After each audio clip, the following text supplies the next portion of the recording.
जब भी किसी की बेइज्जती करनी होती है ना, कहते हैं इसके बाल काट दो, टिंड करा दो। सोनू निगम ने एक गड़बड़ कर दी और वो पता नहीं या तो गर्म पानी ज़्यादा पी के आ गए होंगे वो, या उन्होंने कॉफ़ी भारी वाली ज़्यादा पी ली, जो मैंने तो आज तक कॉफ़ी नहीं पी है। तो कुछ कह गए वो अजान के ख़िलाफ़, और उसके बाद उनको धमकी दी गई कि तुम्हारा बाल काट देंगे, तो उसने खुद ही टिंड करा ली अपनी। मैंने भी करा ली बग़ैर धमकी के। लेकिन एक तो मैं बताता चलूँ कि टिंड कराने से किसी की बेइज्जती नहीं होती। जो शख्स गलत काम करे उसको उसी हिसाब से उसकी सज़ा मिलनी चाहिए, टिंड करा के कुछ नहीं होगा।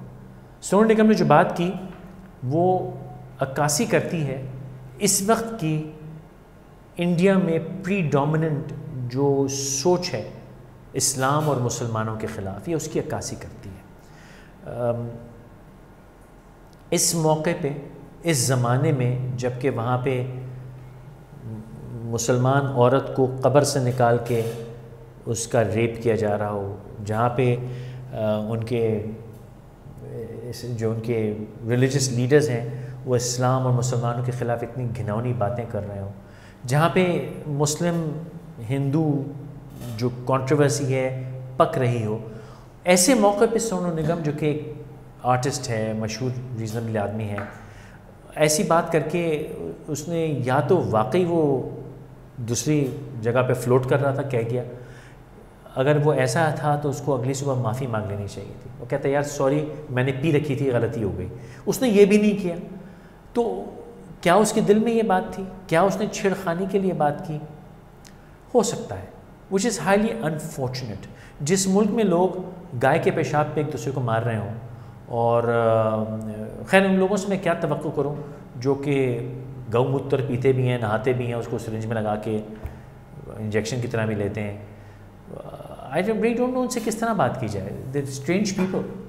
और 2017 में ये बातें बड़ी अजीब हैं। तो मेरी दरख्वास्त अपने इंडिया में रहने वाले दोस्तों से, आर्टिस्ट से, परफॉर्मर्स से, अवाम से, कि सोनू निगम जैसे लोग जो कि एक पहली वोलेटाइल सिचुएशन को फर्दर पेशाब डाल पे माचिस लगा रहे हो, उनको रोकें कि ये पीने की हद तक आपका ठीक है, आप घर में जो भी पीते हो पिएँ, आप नहाएं उसमें, we don't have an issue, लेकिन उसको डाल के तीली मत लगाएं, क्योंकि उससे फिर आग भड़कती है, उससे लोगों के दिल दुखते हैं, उससे परेशानी फैलती है, उससे आप ही की सोसाइटी में, आप ही की आवाम में खलिश बढ़ती है। आपको शायद ये ना दिखा कि कश्मीर में आपने पैलेट गन से लोगों की, बच्चों की ज़िंदगियां बर्बाद की, किस तरह आपने कश्मीर में फ़साद फैलाया, किस तरह आप मुसलमानों पर जुल्म कर रहे हैं, वो आपको नहीं दिखा। सोनू निगम उस पर सब पे खामोश रहे, लेकिन अनफॉर्चुनेटली अजान की आवाज़ उनको बुरी लगी। अच्छा, उसकी एक और भी वजह है, उनको यकीनन बुरी लगी होगी, क्योंकि आपने देखोगे ना हॉरर फिल्में जो हैं उसमें जब चुड़ैल, भूत, आसेब, वो जो गंदी गंदी चीज़ें होती हैं ना, जिनके मुंह से गटर का पानी निकल रहा होता है, वो तो उनको वो क्रॉस दिखाते हैं तो ऐसे जलने लगती हैं। तो वो सोनू निगम को भी जब कान में उसके वो अजान की आवाज़ जाती होगी ना, तो उसके अंदर की जो सड़ी हुई डायन आत्मा है वो तड़पती होगी। Make sense, absolutely make sense. तो उसकी डायन आत्मा जो अंदर है उसके लिए अजान की आवाज़ वाकई तकलीफ दे होगी। और हमें बचपन से सिखाया गया है कि जब अजान हो रही हो तो लेटरीन मत जाओ, यानी बाथरूम मत जाओ। क्यों? क्योंकि अजान की आवाज़ से सारे ये आसेब, चुड़ैलें, गंदी गंदी मखलूक़ें, ये सब बाथरूम की तरफ भागती हैं। खैर वो तो सुपरस्टिशन था, लेकिन बात में दम है। तो अजान की आवाज़ से तो जो सोनू निगम के अंदर की चीज़ें हैं ना, वो भी निकल के बाथरूम की तरफ भागने की कोशिश करती होंगी, तो उसको तकलीफ़ होती होगी। उसके अंदर की चुड़ैल, उसके अंदर की डायन, उसके अंदर की सड़े हुए गटर जैसे भूत प्रेत, वो जो गौमूत्र में नहाते हैं वो वाली रूह निकल के भागने की कोशिश करती होगी, तो उसको तकलीफ़ होती होगी। तो मेरी रिक्वेस्ट ये है कि सोनू निगम को साउंड प्रूफ कमरे में रखा जाए।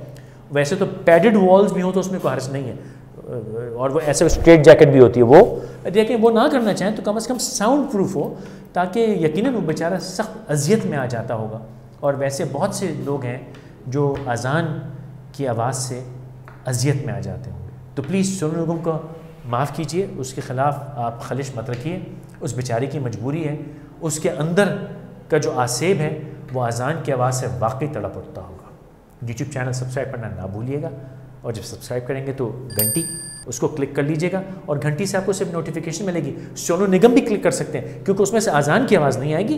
जब मैं वीडियो अपलोड करूँगा तो आपको एक टंग की आवाज़ आएगी बस।